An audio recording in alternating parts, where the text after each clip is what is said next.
حیرت تم دریائے نیل بھٹکتے بھٹکتے ایک بہت بڑی جھیل بھی اس کے کنارے پر آ گئے، تو اس میں یہ سارا تماشا ہوا ہے، پھٹا ہے، وہ نکلے ہیں سمندر میں، وہ جھیل میں ڈوبے ہیں، غرق ہوئے ہیں، پھر وہ اتنے بے اعتبارے تھے، کہنے لگے ہمیں اعتبار نہیں آ رہا، ہمیں اس کی لاش دکھاؤ، لاش دکھاؤ، تو پانی اچھلا اور اس کی لاش کو باہر نکالا۔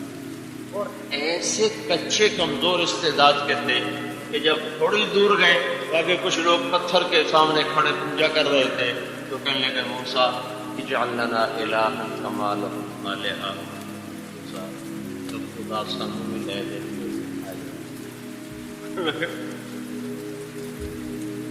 کیا بے عقل ہو تو، انکم قوم تجہلون، کیسے بے عقل ہو تم، اب بھی تمہیں رب کی قدرت سمجھ میں نہیں آئی؟ یہ امت اللہ کی چھانٹی ہوئی امت ہے، اللہ کے محبوب کا نورانیت ان کے اندر، ان کا گندے سے گندا بھی ہے۔ رنگیلا تو آپ جانتے ہیں سارے، رنگیلا مرحوم کا اداکار تھا، 1996 میں 2-3 دفعہ اس کو لے کر ہم آئے بیانوں میں، اسی وقت ہم نے اداکاروں میں کام شروع کیا تھا 96 سے، تو 97 میں جنید سے ملاقات ہوئی، 96 میں رنگیلے سے ملاقات، تو وہ 2-3 دفعہ آیا ہمارے پاس، لڑتا بھی رہا، 3 دن کا ارادہ بھی لکھایا، 2-4 نمازیں بھی پڑھی ہمارے ساتھ۔ وہ کہنے لگا، اس نے اپنا واقعہ سنایا، میں گیا نیپال فلم شوٹنگ، تو وہاں ایک مندر ہے جس میں صرف جا سکتے، وہ کوئی غیر ہی جا سکتے، جیسے ہمارا بیت اللہ ہے اور مدینہ ہے، اس میں صرف مسلمان جا سکتے ہیں، غیر مسلم، وہاں صرف ہندو جا سکتے ہیں۔ تو کہنے لگا، میں نے اپنے میک اپ مین سے کہا کہ میرا میک اپ بناؤ، پنڈت بنا، تو گنجا تو وہ پہلے ہی تھا، اس نے ایک چوٹی اس کے سر پہ لگا دی، اور باقی وہ رنگ ایسے اس کے سر پہ سارے لگا دی۔ اس کہنے لگا، میں نے پیلے رنگ کی 2 چادریں گہرے رنگ کی پہن لی، اور ہاتھ میں کڑے ڈالے، اور پاؤں میں کھڑاواں سے ڈالے، اور کہا میں گھس گیا، جاتے میں نے نعرہ لگا ہرے رام، ساتھ اس کا منہ تو آپ جانتے ہیں کیسے نار کھڑا ہوتا تھا، ہرے رام، سورے ایک دم ہاتھ جوڑتے مہاراج مہاراج مہاراج مہاراج، لگا تو میں نے پیسے نکال یوں پھینکنے، یوں پھینک رہا، ادھر پھینک رہا، ادھر پھینک رہا، یہ تو کوئی مہادیو آ گیا، مہاراج سے بھی اوپر ہوتا ہے مہادیو، ان کا ہر ہر مہادیو، ہرے رام، آگے گیا تو پھنس گیا، آگے گائے کے سامنے سجدے ہو رہے ہیں، اب کیا کروں، سجدہ کروں تو ایمان گیا، سجدہ نہ کروں تو جان گئی، اب کیا کروں؟ تو کہنے لگا، میں آگے اور سارے میرے پیچھے پیچھے، جب میں قریب گیا میں کہا یا اللہ، سجدہ کرتا اپنا کام کوئی نہیں، اللہ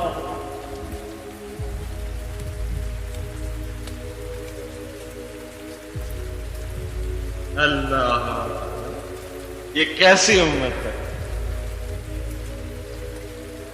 اتنے تھکے ہوئے ایمان والا بھی کہتا نہیں نہیں اللہ تجھے سجدہ کر، گائے کو نہیں کرتا، اور وہ 2 نبی دائیں بائیں ہیں، وہ کہہ رہے ہیں خدا سب بھی لے گئے۔ بگڑے ہوئے مسلمانوں کے لیے اللہ کا قانون ہلکے ہلکے جھٹکے دینے کا ہے، اور صرف نماز سے مسئلہ حل نہیں ہوگا۔ اور جن باتوں کی طرف اشارہ کر رہے تھے ڈاکٹر صاحب، جو پیمان نہیں ہے،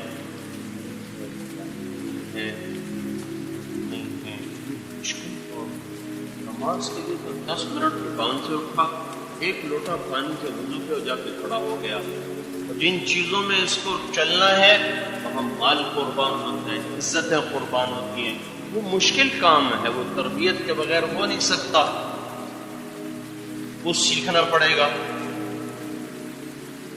تو اب یہ 3 طبقے ہیں، پکے کافر، تو تھوڑا سا میں نے آپ کو بتایا، پکے مسلمان، اس نے بتایا میرے آپ جیسے کچے مسلمان، ہمیں تربیت کے مراحل سے گزرنا پڑے گا، تب اللہ کا نظام حاصل ہوگا۔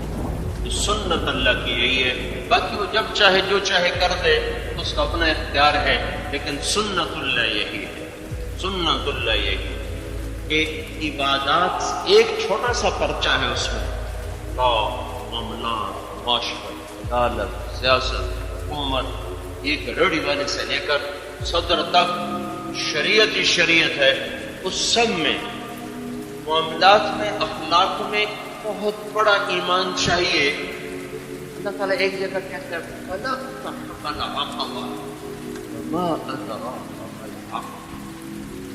رقبہ او اطعام فی یوم فی مسغبہ یتیما ذا مقربہ مسکینا ذا متربہ ثم كان من الذين آمنوا وتواصوا بالصبر وتواصوا بالمرحمة أولئك أصحاب الميمنة۔ اللہ تعالیٰ پیچھے سے بات کرتا ہے، ألم نجعل له عينين ولسانا وشفتين وهديناه النجدين، تو آنکھیں دی تمہیں، ہونٹ دیے، زبان دی، وجود دیا، اللہ تعالیٰ عقبہ، انہوں نے گھاٹی کو عبور کیوں نہ کیا، انہیں گھاٹی کو چھلانگ لگا کے پار کیوں نہ کیا؟ دشوار گزار گھاٹی کو عربی میں عقبہ کہتے ہیں۔ ایک بڑی، میں کافی دن سوچتا رہا، اللہ نے جہاد کو عقبہ نہیں کہا، قتال کو عقبہ نہیں کہا، تبلیغ کو عقبہ نہیں کہا، علم کو عقبہ نہیں کہا، نماز کو، تہجد کو، ذکر کو، تلاوت کو، حج کو، عمرے کو، تسبیح کو، مراقبے کو، یہ جتنی عبادات کی شکلیں ہیں ان میں سے کسی ایک کو اللہ نے عقبہ دشوار گزار نہیں کہا۔ یہاں بندے کا بندے سے معاملہ ہے، اس کو کہا ہے عقبہ، عقبہ، پھر کہا وما ادراک العقبہ، تمہیں خبر بھی ہے کہ وہ گھاٹی کیا ہے؟ یہ وما ادراک کا لفظ قرآن میں بڑی اہمیت کو بتانے کے لیے آتا ہے۔ وما ادراک مل قارعہ، وما ادراک مل حاقہ، وما ادراک ما یوم الدین، وما ادراک ما لیلۃ القدر۔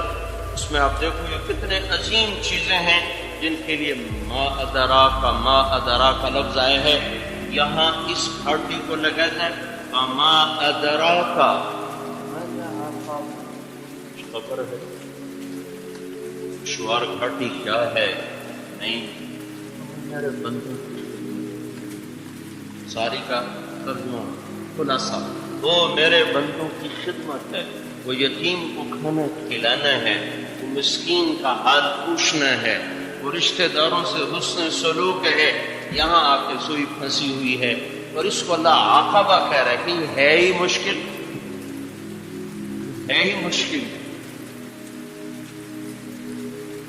اس کے لیے بڑا ایمان چاہیے، لوگوں کے سامنے بچھنا اور خدمت کرنا۔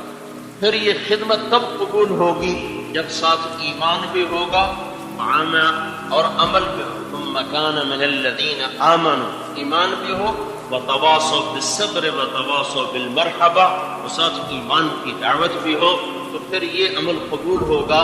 یہ بات اس لیے اللہ نے کہی ہے کہ یہ بات ذہنوں سے نکل جائے کہ حقوق العباد پورے کرو، حقوق اللہ کی خیر ہے، یہ بات ذہن سے نکل جائے۔ نہیں، دونوں لازمی پہ کریں۔ اور یہ بات ذہنوں سے نکل جائے کہ کافر نے بھی تو ہسپتال بنائے، ان کو کوئی صلہ نہیں ملے گا۔ کتنے لوگوں نے مجھے کہا گنگا رام دوزخ میں جا سکتا؟ کبھی نہیں جا سکتا۔ گنگا رام جنت میں جائے گا، اس نے ہسپتال بنایا۔ گلاب دیوی جنت میں جائے گی، اس نے ہسپتال بنایا۔ تو ان کو یہ بات سمجھائی گئی ہے کہ یہ خدمت تب قبول ہوگی جب ایمان بھی ہو۔ یہ فیصلہ تو میرے اللہ نے کرنا ہے، میرے ہاتھ میں تو ہے نہیں ترازو۔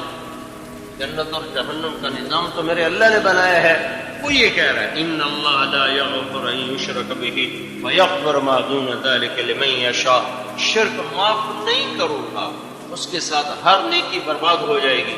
شرک نہ ہو، کلمہ ایمان ہو دل میں، پھر ایک نہ ایک دن ضرور معاف کروں گا، چاہے فوراً کر دوں چاہے کچھ سزا دے کے معاف کروں. تو یہ اس بات کو واضح کیا گیا ہے. ایک دفعہ ایک آدمی نے میرے ساتھ اتنی بات کی تو میری سمجھ میں تو نہیں آتا کہ گنگا رام دوزخ میں چلا جائے, میری سمجھ میں تو نہیں آتا گنگا رام دوزخ میں چلا جائے اور گلاب دیوی چلی جب. میں کہا آپ کی سمجھ میں نہیں آتا تو اس میں میرا کیا قصور ہے بھائی, مجھے تو کوئی نیا کیا آخر والا میں تو میرا گریبان میں کوئی آخر میرا رب آخی جانا ان اللہ لا یغفر ان یشرک بہ, میں مشرک کو معاف نہیں کروں گا. تو اللہ سے ٹکر لے لینا, کہہ دینا اللہ یہ قانون بنایا, اس دن اللہ سے خود بات کر لینا, میرے کو تم پیچھے پڑو. ان چیزوں کی اس وقت گھروں میں فقدان ہے, محبت نہیں, ماں باپ کی اطاعت نہیں, مہر و وفا نہیں, بازاروں میں دیانت نہیں, عدالت میں انصاف نہیں, حکمرانوں میں مہر نہیں, رحم نہیں, اور دفاتر میں وہ آنے والے کے لیے سوائے پریشانی اور ہلاکت کے کچھ نہیں. یہ اس کو قرآن عقبہ کہتا ہے. عقبہ یہ کھاٹی اوکھی ہے, تربیت کے بغیر یہ چیز نہیں آتی. تو یہ تربیتی نظام ہے. جب آپ سنیں گے قومی ماحول میں جا کے کریں گے تب جا کر یہ قوت پیدا ہوگی. جنید تو سلمان کا بیٹا تھا, اس کو پتہ نہیں تھا کہ موسیقی ٹھیک نہیں ہے. علم تو موجود ہے, ماحول کوئی نہیں, تربیت کوئی نہیں. اور نظر یہ آتا ہے یہ چھوٹ جائے گا تو پھر اتنے پیسے آ رہے ہیں, اتنی عزت آ رہی, وہ ساری ہاتھ سے چلی جائے گی. جب یہ ذہن بنا کہ عزت بھی اللہ کے ہاتھ میں اور رزق بھی اللہ کے ہاتھ میں اور زندگی میری امانت ہے اور میں نے اللہ کو جا کے حساب دینا ہے, اور ترجیحات بدل جائیں تو کام آسان ہو جاتا ہے. ترجیحات میں اللہ آئے گا پھر سارا نظام اس کے تابع ہو جائے گا. ترجیحات میں اپنی ضرورت خواہش ہوگی پھر نظام اس کے مطابق چلے گا.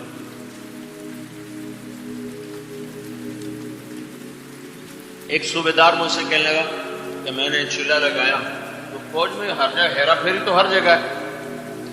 تو میں ٹھیک چل رہا تھا تو مجھے میرے ایک افسر نے کہا کہ اب تیرا تنخواہ میں گزارا کیسے ہو, اور چکر تو چلاتے نہیں, 5 تمہارے بچے ہیں, سارے تعلیم حاصل کر رہے ہیں. کہ اب پہلے یہ ٹھیک نہیں کہ اب نیٹ ٹھیک اب ہوتا ہے. کہا نہیں, تیری یہ تنخواہ ہے, یہ تیرے بچے ہیں, تیرا گھر ہے, اس کا مجھے بجٹ بنا کے سمجھا, پھر میں مانوں گا کہ واقعی تیری ہیرا پھیری بھی پوری اور تو گزارا کر رہا ہے. کہنے لگا یہ راستہ جو میرے اور میرے رب کے درمیان تھا, اگر آپ نے پوچھ لیا تو بتاتا ہوں. 2 سال سے میرے گھر میں سالن نہیں پکا, ہم چٹنی سکتے, میں اپنی تنخواہ میں بچوں کو چٹنی کھلا سکتا ہوں. تو میں نے ان سے کہہ دیا بچوں میں یہی دے سکتا ہوں, میں تمہیں حرام کا حکم نہیں کھلا سکتا ہوں. تو 2 سال سے میں بھی خوش ہوں, میرے بچے بھی خوش ہیں, مطمئن, ہم راضی ہیں. ہمیں اپنے کیے پر کوئی ندامت نہیں ہے اور کوئی پشیمانی نہیں ہے, ہمارا اندر مطمئن ہے, آسودہ ہے. تو میرے عزیزو, اس وقت سب سے بڑی ذمہ داری یہ ہے اپنے ایمان کو سنبھالو. باطل نے اس دفعہ عجیب حملہ کیا. پہلے حملے ہوتے تھے سرحدوں پر. اگر آپ 7ویں صدی کی تاریخ, جب تاتاری آئے تھے, تاتاری, تو تمہیں ابھی امن نظر آئے گا. امن, تاتاریوں نے جو ظلم کیا ہے اس دھرتی پر, ساری قوموں کو مات کر دیا. ایسے خون کہاں جیسے پانی. بامیان, افغانستان کا شہر بامیان, جہاں چنگیز خان حملہ آور تھا, اس کا پوتا چغتائی کا بیٹا قتل ہوا. چغتائی کے بیٹے کی جب لاش آئی سامنے, خیمے میں بیٹھا, اس نے خود تلوار اٹھائی. جب شہر فتح ہوا تو تاتاریوں کی عادت تھی بوڑھے مرد عورت قتل کرتے, بچے قتل کرتے, جوان لڑکے لڑکیاں ان کو خدا. تو جب بامیان فتح ہوا تو اس نے کہا کوئی زندہ نہ چھوڑا جائے, کتے اور بلوں کو بھی ذبح کر دو. بامیان واحد شہر ہے جس میں ایک چھپک نہ ہوتا. سب کو انہوں نے ذبح کیا، اور اس شہر کے جانور، گھوڑے، گائے، بھینسیں، گدھے بھی، مرغیاں بھی، بلے بھی، کتے بھی انہوں نے ذبح کر دیے کہ چوتھائی کا بیٹا یہاں قتل ہو۔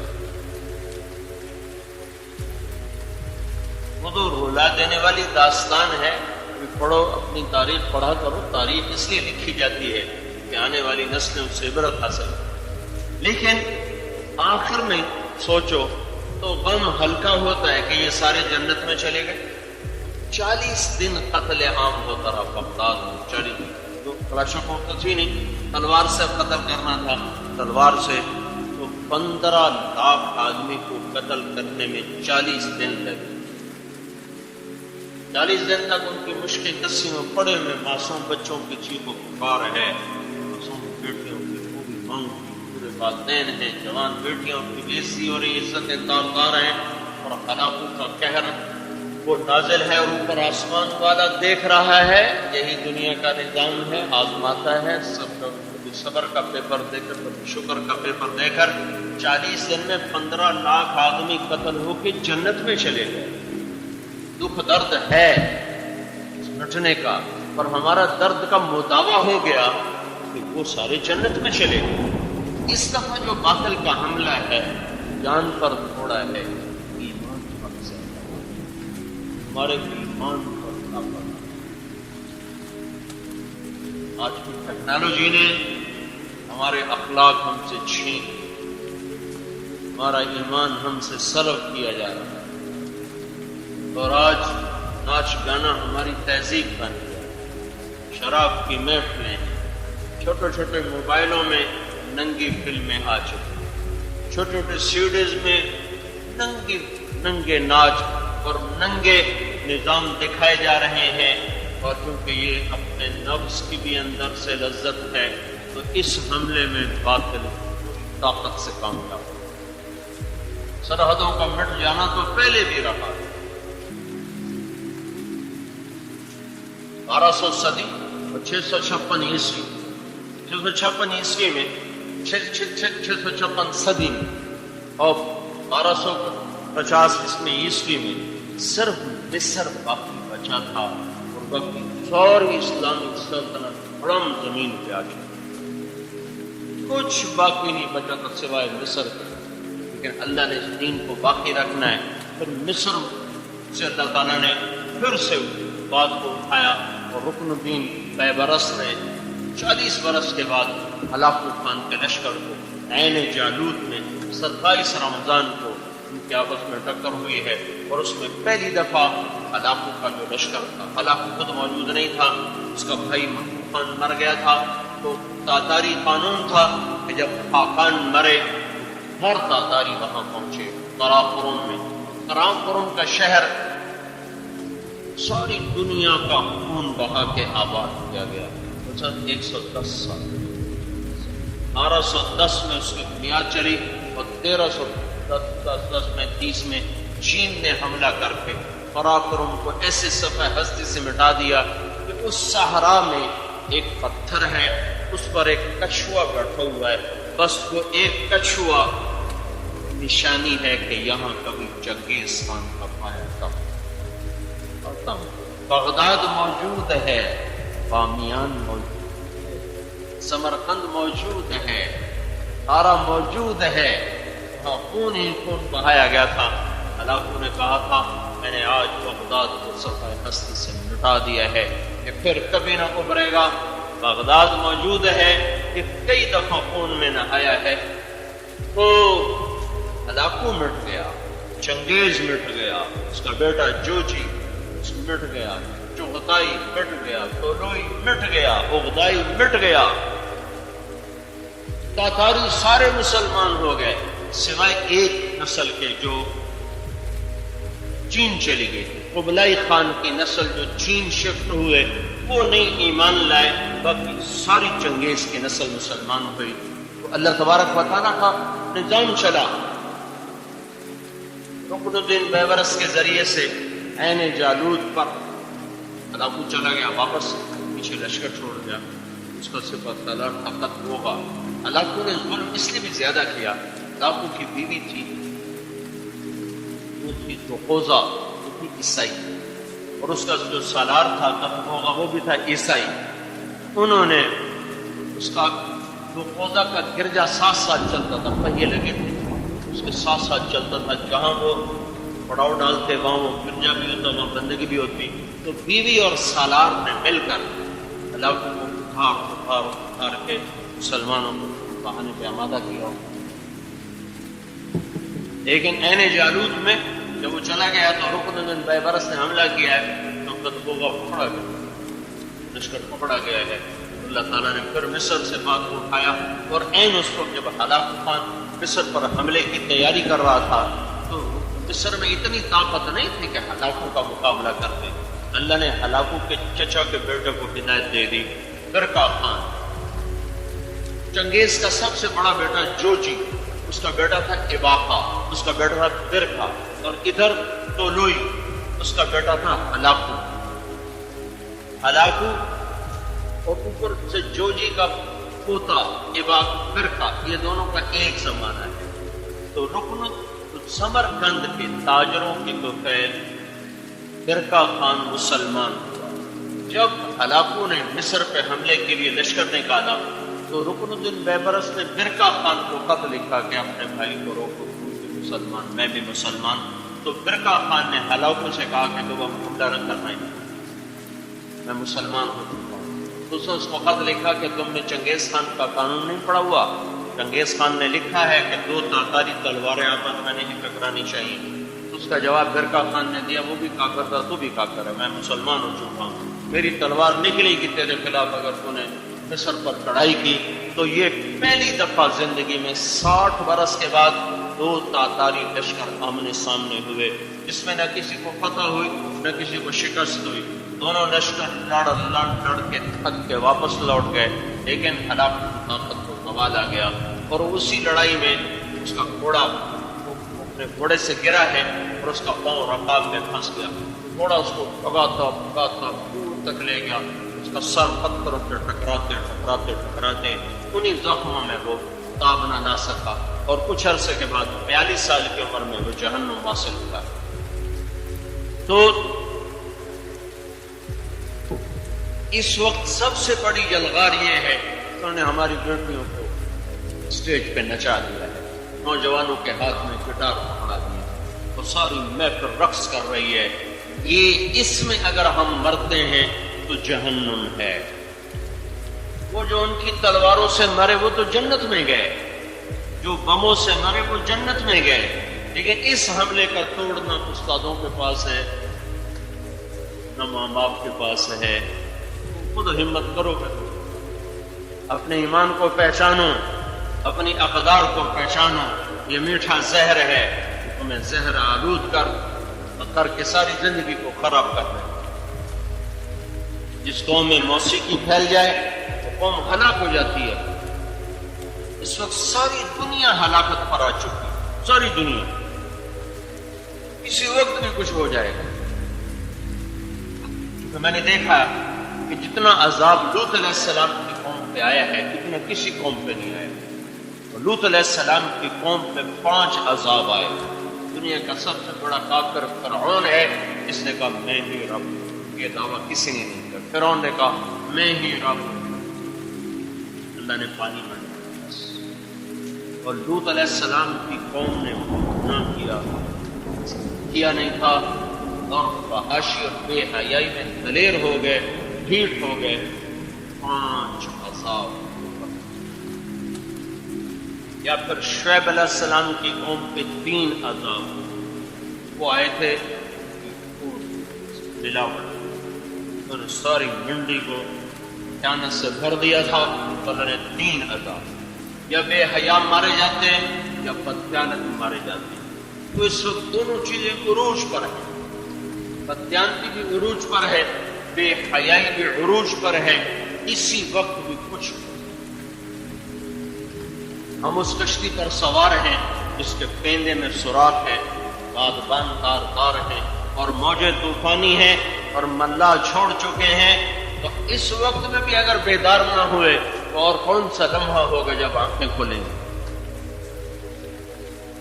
تو میرے عزیزو، یہ موسیقی، یہ سرکار اور یہ بے حیائی، یہ فحاشی، یہ بے پردگی، یہ تھوڑی دیر کا سامان ہے، پھر سوائے یہ نام نوجوان ایسی بنیاد کرا ہم کا خوبصورت آیا میرے پاس ڈائمنڈ لگا کہ میں بھی موسیقی چھوڑنا چاہتا ہوں، آپ نے جنید سکھایا تھا مجھے بھی سکھاؤ، میں اس زندگی سکھاؤں۔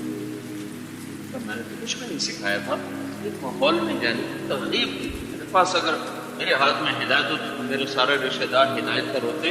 ہدایت کو دینے والا اللہ ہے، ذریعہ کوئی بن جاتا ہے۔ یہ تبلیغ کا کام ہو رہا ہے، تم اس میں وقت لگاؤ، اللہ تمہیں بھی وہ کچھ دے دے گا جو اس کو ملا۔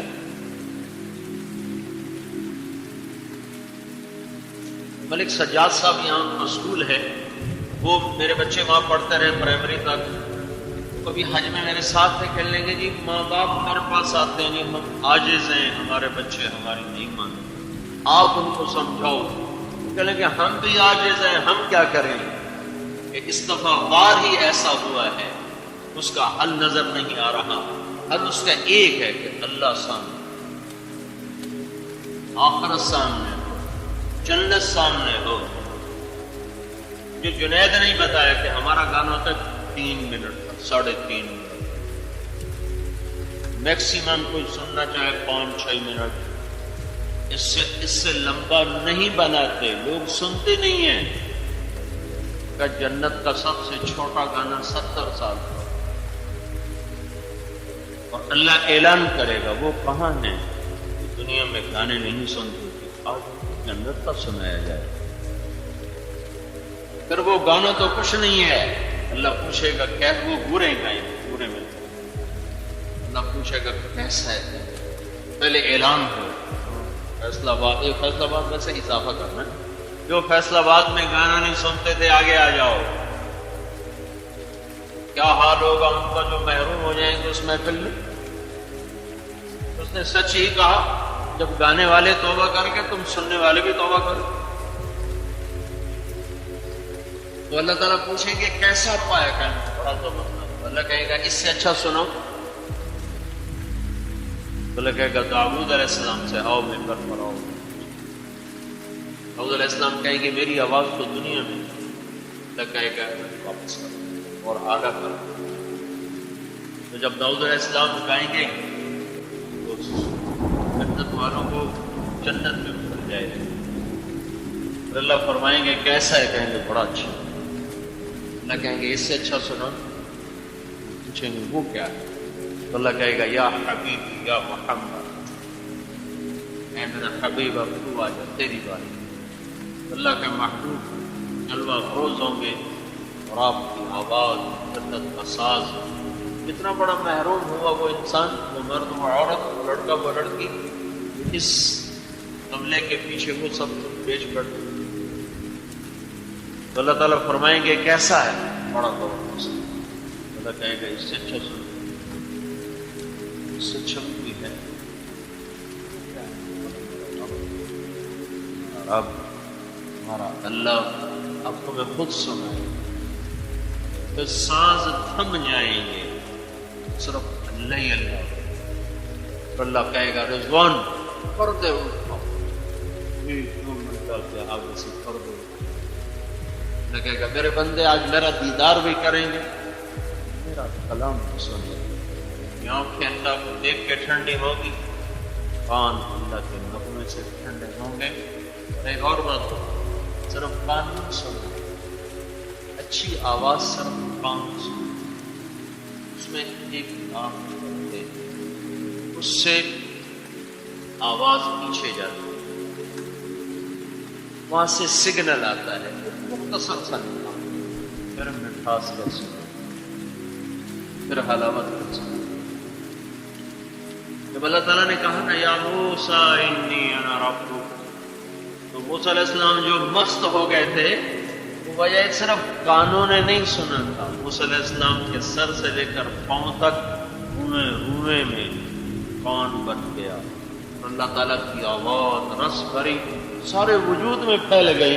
تو موسیٰ علیہ السلام بے خود ہو گئے تھے، نہ بیوی یاد رہی نہ بکری یاد رہی، وہ بے خودی، جب اللہ بھی سامنے نہیں جب اللہ سامنے آنکھ دیدار کر رہی ہو تو سارا وجود کا رواں رواں وہ کان بن کے اس آواز کی حلاوت کو اندر میں لے رہا ہو، اور میں اس کو ان الفاظ سے کیسے کہوں؟ تو میرے عزیزو، اس وقت کی سب سے بڑی ذمہ داری ہمارے اساتذہ کی بھی ذمہ ہے کہ ان بچوں کو سمجھائیں کہ تم مسلمان ہو۔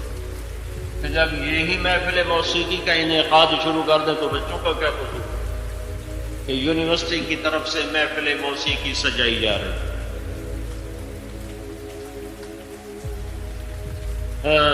جیسی تیری ڈرتی ویسا میرا رب، اذا کان رب البیت بالتخت ضارب وشیمت اہل البیت بالرقص مولع۔ تو اس وقت ہمارے کرنے کا کام ہے میرے عزیزو، اپنے ایمان کو سنبھالو، اپنے فن کو سنبھالو، اپنے فن میں مہارت پیدا کرو۔ تمہیں یہاں سارے عالم کو بلانا ہے۔ یہ ایک آدمی ملا عرب جدے کا، عدنان اس کا عدنان، اس نے کہا میں نے یہ نیت کی، چھوٹا سا آدمی، چھوٹا سا، جتنے عرب شاہی خاندان ہیں ان کی خواتین کے ملبوسات پیرس میں سے، ان کا میں نے یہ نیت کی کہ میں نے جدے میں سلوانے سب، ان کا میں نے اپنی ساری زندگی اس پر لگائی، فرانس کیا، وہاں جا کے سیکھا، پھر یہاں آ کے کام شروع کیا۔ کہ میری 20 برس کی محنت کا ثمرہ یہ ہوا کہ عراق کا شاہی خان، اس وقت جب امن کا دور تھا، کویت کا شاہی خان، ابو ظبی کا شاہی خان، قطر کا شاہی خان، بحرین کا شاہی خاندان، سعودیہ کا شاہی خاندان، اردن کا شاہی خاندان، ان سب کی مستورات کے مخصوصات میرے پاس سے ایک گندی چیز پر محنت کی اور اس کو وجود دے دیا۔ اب تو دنیا کے علم پر محنت کر،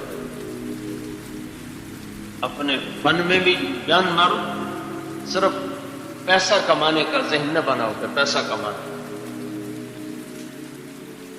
اور اپنے ایمان کو بھی سنوارو۔ اس حملے سے چوکنے رہو، خبردار رہو کہ ہمارے اخلاق کو بہا دینے والا نظام ہے۔ اللہ تعالیٰ کے فضل و کرم سے ایسی بات نہیں ہے کہ نا امیدی نہیں ہے۔ اگر جنید جیسے جو ہے نا، میں اس کو دیکھا تھا ایک دفعہ ٹیلی ویژن پر، اب مجھے یہ یاد نہیں کہ میں بیٹھا تھا، یہ میری یادداشت میں جو پڑتا ہے، ایک ریل چلی تھی جس میں ٹی وی ہوتا تھا، تو جو پارلر کے ڈبے ہوتے نا اس میں وہ ٹی وی ہوتا تھا، تو اس میں مجھے وہ یاد پڑتا۔ ممکن ہے کسی اور جگہ بھی ہو، تو ایسے سامنے ٹی وی لگا ہوا تھا، اس کا وہ آ گیا، وہ گانے سننے کے لیے تو ہیڈ فون لگانا ہوتا تھا، وہ میں نے نہیں لگایا ہوا تھا، تو صرف میں اس کو دیکھ رہا تھا کہ یہ وہ جو کلفٹن کا ساحل ہے اس پر اتنا برما یہ ناچ رہا تھا، اور اس کے گرد لڑکیاں ناچ رہی، تو یہ گا ہی رہا تھا۔ جی میں آیا کہ اس کو کیسے ہدایت، یہ کیسے ہدایت کا، اور کون اس تک پہنچے۔ اس بات کو 6 ماہ نہیں گزرے کہ وہ 1997 کے کراچی کے اجتماع میں اللہ نے ملاقات کرائی، اور چند سال کے بعد اللہ تعالیٰ نے زندگی کا رخ بدل دیا۔ تو جب محنت ہوتی ہے اللہ اس کا اثر ضرور لاتا ہے۔ ایک نماز کو زندہ کرو، استادوں کے ادب کو ملحوظ خاطر رکھو۔ علم آئے گا جب استاد کی قدر آئے گی، نا قدری سے کچھ نہیں ملتا، قدردانی سے بہت کچھ ملتا۔ یہ ادب کا راستہ ہے، چاہے دنیا کا علم ہو چاہے دین کا علم، ادب کے بغیر کچھ نہیں ملے گا۔ اپنے اساتذہ کا ادب کرو، وہ اچھا برا اس کی ذات کے ساتھ ہے، تم نے اس سے ایک حرف سیکھ لیا ہے۔ حضرت علی نے فرمایا جو مجھے ایک حرف سکھا دے، بے شک میرے گلے میں رسی ڈال کے مجھے بازار لے جا کے بیچ دے۔ یہ قدر کا راستہ ہے، قدر سے آئے، قدر کرو گے اللہ فرمائے گھر میں ہو ماں باپ کے لیے راحت عذاب نہ بنو. میں اس دور سے گزرا ہوا ہوں. میرے پاس جب پیسے ختم ہوتے تھے تو میں گھر خط لکھتا تھا پیسے بھیج دو ابا جی.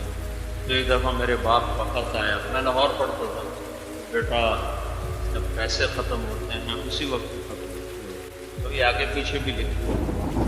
اس وقت تو مجھے صدمے کی بجائے اور ہنسی آئی. وہ ہمیں جب انہوں نے ہمیں بتایا ہی نہیں تھا ماں باپ نے. میری 11 سال عمر تھی جب ماں باپ نے مجھے ہاسٹل میں ڈال دیا. مجھے کیا خبر وہاں کیا ہے. باپ جو اٹیچمنٹ کا وقت تھا وہ تو میرا ہاسٹل میں چلا گیا. تو کبھی محبت بنی نہیں. جب دین میں آئے پھر پتہ چلا کہ ماں کیا ہے, باپ کیا ہے, ان کا مقام کیا ہے. اللہ کے نبی نے فرمایا میرے ماں باپ ہوتے میں ان کی بڑی خدمت کرتا, اور نہیں تو میری ماں کو ضرور ہوتی. اور میں عشاء کی نماز کے لیے مسلح پہ کھڑا ہوتا اور سورت فاتحہ شروع کر چکا ہوتا. مسجد بھری ہوئی ہے, فرض نماز کی بات کر رہے ہیں, نفل نہیں, کہ میں عشاء کی نماز کی مسلح پہ کھڑا ہوتا, سورت فاتحہ شروع کر چکا ہوتا. ادھر سے میرے گھر کی کھڑکی کھلتی اور میری ماں مجھے کہتی محمد, تو میں نماز توڑ کے کہتا جی اماں جان. یہ آپ نے اظہار کیا. کاش میری ماں ہوتی تو میں اس کی ایسے خدمت کرتا. 6 سال میں اللہ نے اٹھا لیا. اللہ کا اپنا نظام ہے. جن کو دیا ہے, جن کے پاس ہیں, قدر کریں اس کی. یہ قدر دین سکھا. اپنی نظروں کی حفاظت کرو. آپ لوگ کٹھے پڑتے ہو لڑکے لڑکیاں, نظر جھکا کے رکھو, سینہ روشن رہے گا. نظر آوارہ ہو جائے, ساری دنیا کے ابدال مل کر بھی اس کے اندر روشنی پیدا نہیں کر سکتے. اپنا کھڑکیاں کھلی ہوں تو یہ کمرہ ٹھنڈا ہو سکتا ہے. یہ ہال کھڑکیاں بند کرو گے پھر ہال ٹھنڈا ہوگا. باہر کی گرمی اس کو گرماتی رہے گی. ایسی جب نظریں آوارہ ہو جاتی ہیں تو دل کی دنیا سے برباد ہو جاتی ہے. جس کی نظر جھک جائے ساری دنیا کے شیطانوں سے گمراہ نہیں کر سکتے. جس کی نظر اٹھ جائے ساری دنیا کے ابدال مل کر اس کے دل کو دھو نہیں سکتے. زبان پہ قابو, نظر پہ قابو, اپنے علم پر محنت کرو, نماز با جماعت پڑھو, گھر میں جاؤ ماں باپ کی راحت بنو, ماں باپ کی ٹھنڈک بنو. آپس میں قوم کی بنیاد پر, برادری کی بنیاد پر, یا سیاسی سوچ ہوتی. میں تو ہاتھ جوڑتا ہوں, کوئی سیاسی سوچ نہ, صرف تعلیمی سوچ. کوئی سیاسی سوچ, صرف تعلیمی. ہمیں علم کی ضرورت ہے, ہمیں یہ سیاسی جماعتوں کی ضرورت نہیں ہے. انہوں نے ہماری نسل کو برباد کر دیا, اپنے مفاد حاصل کر دیا. تم نے تو روشنی پھیلانی ہے. تم سیاست میں پڑھو گے تو نہ تم دین کے رہو گے نہ دنیا. آج کی سیاست مکر و فریب ہے. آج کی نہیں, شروع سے یہی چلا. حکمرانوں کا کوئی دین نہیں ہوتا سوائے حکومت پہ. کوئی آیا جس نے چراغ جلائے. اپنے آپ کو اپنے علم کے ساتھ بند کر دو. پھر آپس میں مذہبی طور پر بھی اختلاف ہے, ایک دوسرے کا احترام کرو, رائے کا احترام کرو. ایک دوسرے سے ایسی نفرت نہ ہو. سلامی, اس کا نفع کچھ نہ ہوگا, اس کا ایسا نقصان دیکھو گے. بغداد کی تباہی میں ایک بڑا سبب فرقہ واریت کی جنگ. بغداد تباہی اس لیے ہوا کہ آپس میں مسلمان دست و گریباں تھے, قتل و غارت تک نوبت تھی. ایک دوسرے کے محلے لوٹ لیتے تھے, ایک دوسرے کو آگ لگا دیتے تھے, صرف مسلک کے اختلاف کی بنیاد پر. اور نوجوان جذباتی طور پر اس کو جہاد کا نام دے دیتے تھے, اور ایسا بے گناہوں کو خون بہتا تھا. جب آپس میں خون ناقدرہ ہو گیا تو اللہ نے ہلاکوں کو بھیجا. سب کئی نئی نسل آئی. تو یہ مذاہب کا اختلاف یہ ہمیشہ سے ہے اور ہمیشہ رہے گا.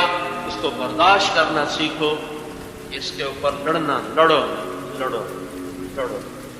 محبت سے رہو, احترام سے رہو, اختلاف کو برداشت کرو.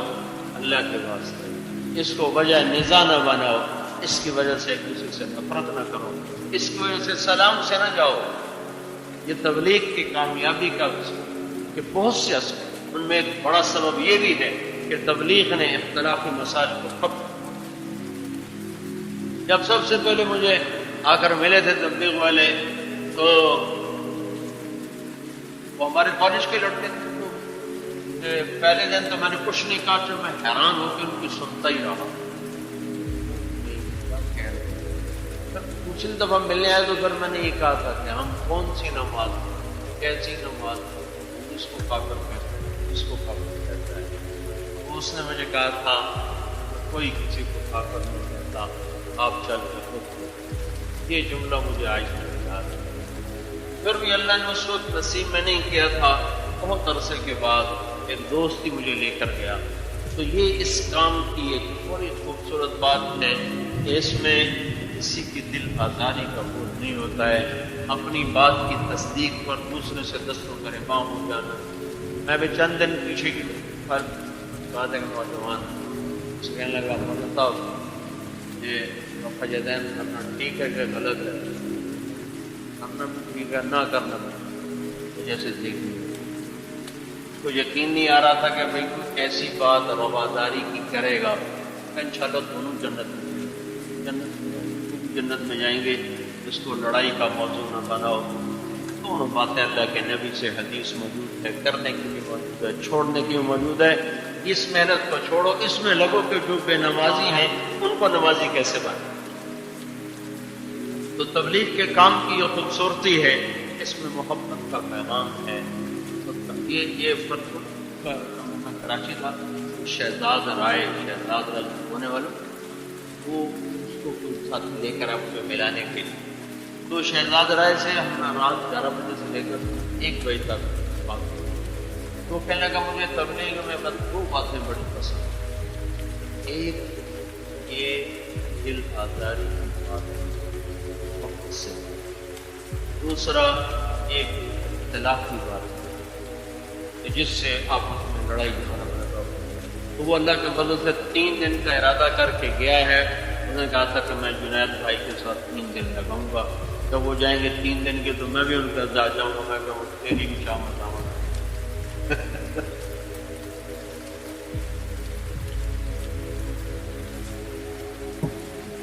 تو پسند دی دیر تو میرے عزیز ہوت، یہ مختصر سی تو بڑا لمبا مضمون ہے، یہ تو دل کا درد ہے، سبحان روح ہے۔ 2 گھنٹے میں کیا بات ہو، لیکن یہ ہوتا رہے گا، سنتے رہو گے۔ اللہ کے فضل سے آپ ایمان والے بچے ہو، اور آپ کے اندر میں ایمان کا ذوق بھی ہے، شوق بھی ہے، جذبہ بھی ہے، ماحول کوئی نہیں ہے۔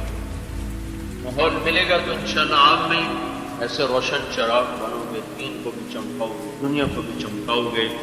تو اپنے آپ پر اس وقت قابو رکھنا، اور اس قاتل کی جلوار بزرگیانیت، فحاشی اور آوارگی کے روپ میں ہماری طرف آ رہی ہے، اس سے اپنے آپ کو بچاؤ۔ اگر اس زندگی میں سکھ ہوتا تو سب سے زیادہ سکھ یورپ والوں کو ملتا، اور ان مغرب والوں کو ملتا جو اس زندگی میں رچ گئے ہیں۔ وہ تو واپس آنا چاہتے، واپس آنے کا راستہ نہیں۔ 1998 میں ایک سروے ہوا انگلینڈ کہ عورتوں سے پوچھا گیا تم یہی زندگی چاہتی ہو یا گھریلو عورت بننا چاہتی ہو؟ 98% عورتوں نے کہا ہم گھریلو عورت بننا چاہتی ہیں، لیکن ہمیں حامد میسر تو چیز اپنے اصل کی طرف لوٹ آئی۔ اشفاق احمد معروف تھا ڈرامہ رائٹر، وہ اور ابرار یہ مجھے ملنے کے لیے آئے۔ تو اشفاق صاحب کہنے لگے میں تبلیغ کے کام سے متاثر ہوا جب میں ایڈنبرا میں تھا، میں اور میری بیوی ایک پارک میں بیٹھے تھے، تو ایک جماعت آئی، انہوں نے مغرب کی اذان دی، نماز کے بعد 15-16 لڑکیاں ان کی طرف آگے بڑھی۔ تو میں نے اپنی بیوی سے کہا چلو سنیں یہ کیا کہتے ہیں۔ جس نے نماز پڑھائی تھی اس سے اس نے کہا لڑکی نے، ایک لڑکی نے، آپ انگریزی جانتے ہیں کہ آپ نے کیا کیا؟ کہ ہم نے عبادت کی۔ اس لڑکی نے کہا آج تو اتوار نہیں ہے۔ اس نوجوان نے کہا ہم دن میں 5 دفعہ یہ کریں، روزانہ کریں، تو بہت زیادہ ہے، روزانہ 5 دفعہ، باقی کام کیسے کرتے ہیں؟ اس کو جواب 2-4 سوال اور کیے، اس نے جواب جب وہ چلنے لگی من کا اچھا، اس نے کہا میں معذور ہوں، میں آپ کو ہاتھ تو کیوں؟ کئی ہاتھ سر میری بیوی کو لگا، تو لڑکی کھڑی تھی تو زمین پہ گر گئی، اس کی چیخ نکلی اور پھوٹ پھوٹ کے رو پڑی اور کہنے لگی وہ لڑکی کتنی خوش قسمت ہے جس کا تم کھانے دو، کاش یورپ کے مرد ایسے ہاتھ میں پوچھتی ہوئی کہ وہاں سے چلی گئی۔ تو میں نے کہا اپنی بیوی سے کہ بانو آج وہ تبلیغ ہوئی ہے کہ لاکھوں کتابیں بھی چھپ جاتی تو وہ کام نہ ہوتا جو یہ لڑکا۔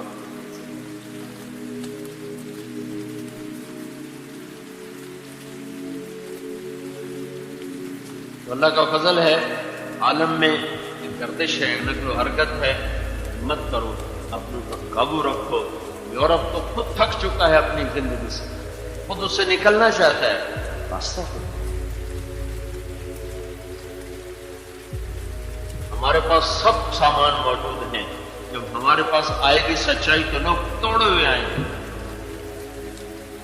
تو سارے بچے نیت کرتے ہو نا، جو جنید نے کروائی تھی وہ بھی پکی ہے نا، چھٹیوں میں تبلیغ میں جاؤ، آج کے بعد نماز کوئی نہ چھوڑے، آج کے بعد کوئی کسی کو گالی نہ دے، آج کے بعد کوئی غیبت نہ کرے، آپس میں لڑے ہوئے تو باہر نکل کے گلے لگ جاؤ، ایک دوسرے کو معاف کر دو۔ اللہ تعالیٰ ہر پیر جمعرات کو لوگوں کے عمل اللہ کے پاس جاتے ہیں اور اللہ اس میں سے کہتا ہے دو مسلمان مرد عورت، دو مسلمان جوان بوڑھے، دو مسلمان، دو عورتیں ہوں، دو مرد ہوں، مرد عورت ہو، جو بھی ہو، آپس میں اگر لڑے ہوئے ہوں اور وجہ نزاع صرف دنیا اور یہ گندی باتیں ہوں تو اللہ تعالیٰ فرماتا ہے ان کا عمل ابھی میں نہیں دیکھوں گا، جب تک کہ آپس میں صلح نہیں کرتے ان کی فائل میرے سامنے پیش نہیں۔ حضور ایسا کوئی انتظام ہو جائے، سلام کے لیے حاضر غلام ہو جائے، سلام کے لیے حاضر غلام ہو جائے۔ میں صرف دیکھ لوں ایک بار صبح طیبہ کو، میں صرف دیکھ لوں ایک بار صبح طیبہ کو، بلا سے پھر میری دنیا میں شام ہو جائے، سلام کے لیے حاضر غلام ہو جائے۔ تجلیات سے بر لوں میں اپنا کاسائے جان، تجلیات سے بر لوں میں اپنا آسائے جان کبھی جو ان کی گلی میں قیام ہو جائے سلام کے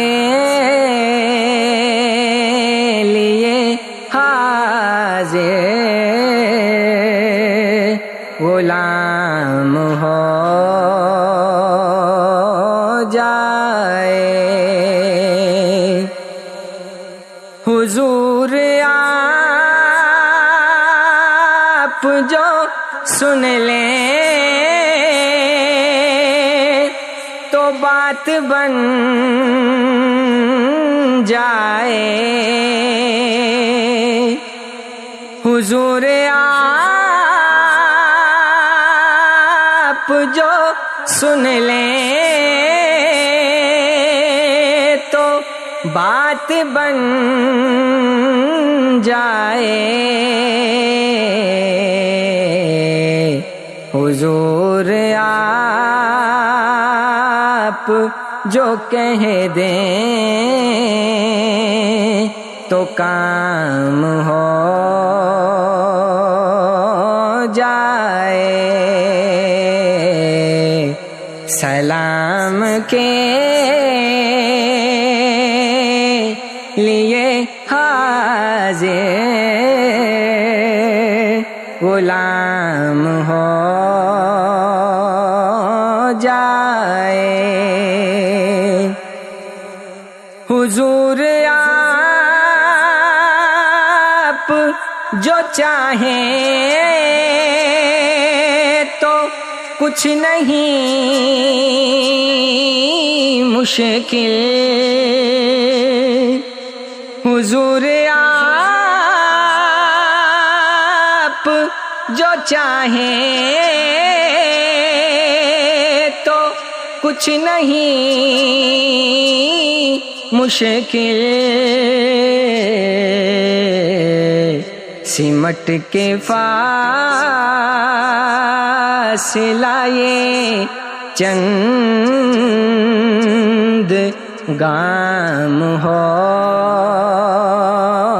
جائے سمٹ کے فاصلہ یہ چند گام ہو جائے سلام کے لیے حاضر غلام ہو جائے مزہ تو جب ہے فرشتے یہ قبر میں کہیں مزہ تو جب ہے فرشتے یہ قبر میں کہیں سبیح مدحت خیر انام ہو جائے سبیح مدحت خیر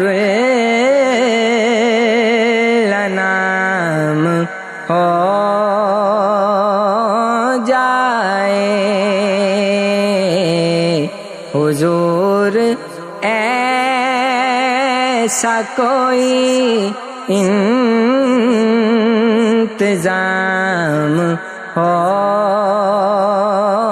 جائے سلام کے لیے حاضر